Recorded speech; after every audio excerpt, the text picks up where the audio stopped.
Tombstone, Arizona, a town too tough to die, but what if some never left? Gunfights, outlaws and legends made this town famous, but when the sun sets, history isn't the only thing that lingers. Tonight we're stepping into the darker side of Tombstone, where ghost stories aren't just stories, they're warnings. And by the end of the night, we will discover something we weren't prepared for.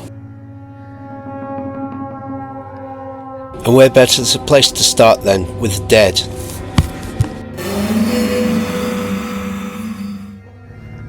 Guys were murdered on the streets of Tombstone, 1881, tragic results of the OK Corral battle, which took place between the Earp brothers and Doc Holliday and the Cowboys. 3 men were killed and 3 were wounded.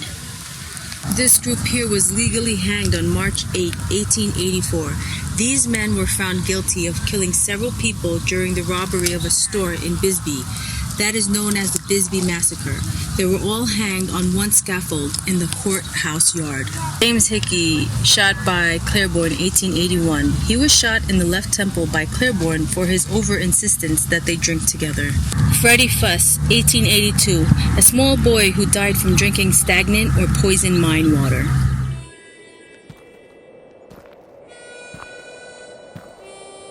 They say the Old West was lawless, but Boothill Cemetery proves just how brutal it really was. The men and women buried here didn't all die of old age. In fact, most didn't.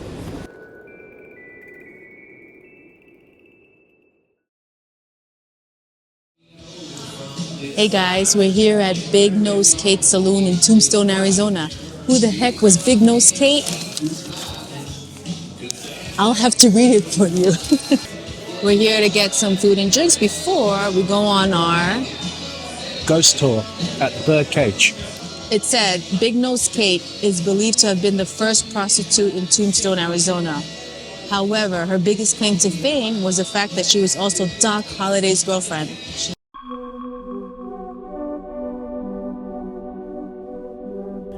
Tombstone is loud, it's rowdy, it's alive. But if you stay long enough, you start to feel something else. A weight in the air, a feeling that someone is watching, and in a town filled with history, maybe it's just not our imagination.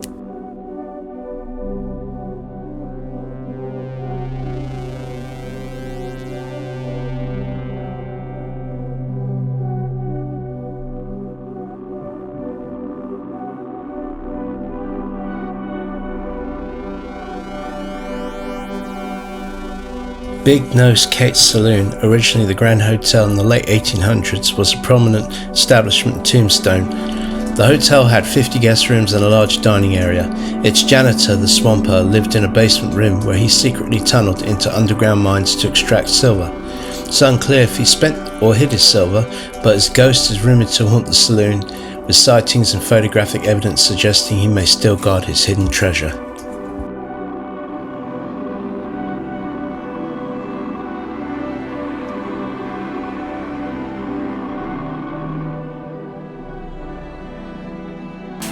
The Birdcage Theater isn't just a landmark, it's a time capsule.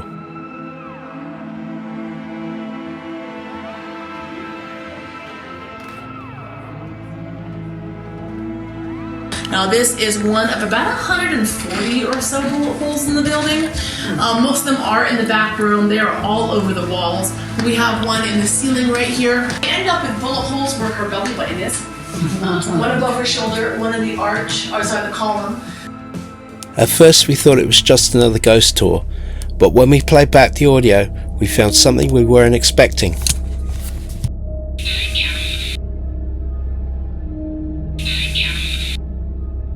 And he does like to cross into the other room, is where you're actually going to see him in this photo. He's standing in front of the polyphone.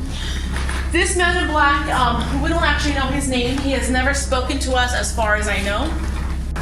He does follow people, and what you pick up is you see movement at the side of your eye, and you're like, what was that? It's usually him. When we go downstairs, you're gonna feel the whole room go swoosh. I've been told by mediums, my own mom, my mom talks to ghosts, don't play with this one. Come down, do your piece, and leave. So like, I never invite whatever's downstairs to join us. I've seen a redhead man pop his head out to kind of watch who's here. And I've also seen him stand in front of the piano over here. If you stand here by the open door, you can kind of get a feel of what I'm talking about. Whatever's downstairs just has this heaviness, and you can start feeling it kind of like itch towards us, but it really doesn't go much further than this place over here. In fact, just looking over at the cellar, my heart went poop, poop, poop. So like, there is anxiousness down in the cellar for me, and it's crazy how bad it is. At first we thought the voices were a fluke, then this happened. Did hide bodies in that cellar. So we were about to go up the stairs when we caught her coming down. Wow. There, nice and slow. We have the Oculus going.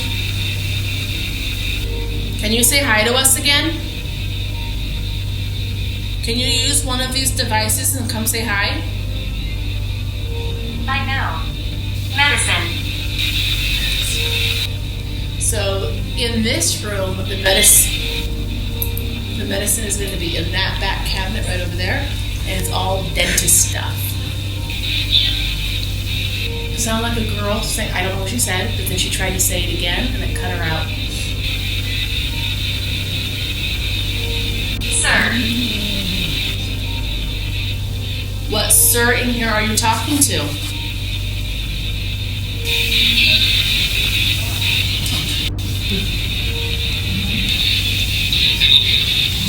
Emily.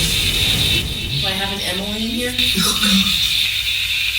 It's a really good time to catch some weird stuff in here. I had a guy from Afghanistan. I missed it. It was a little kid. Did you hear that? Please get out. Can't breathe. Are you standing by the rope? Sign.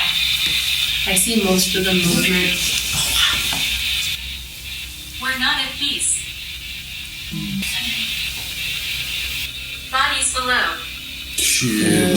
So, were you shot or stabbed? I don't experience movement on the Pharaoh table, but the other experienced a lot, brought a lot back with him. And The stories say the dead still roam Tombstone, and after tonight, I'm a believer. We came looking for history, but what we found was something else entirely. Some stories never fade, some spirits never rest, and in Tombstone, maybe the past isn't as far away as we think.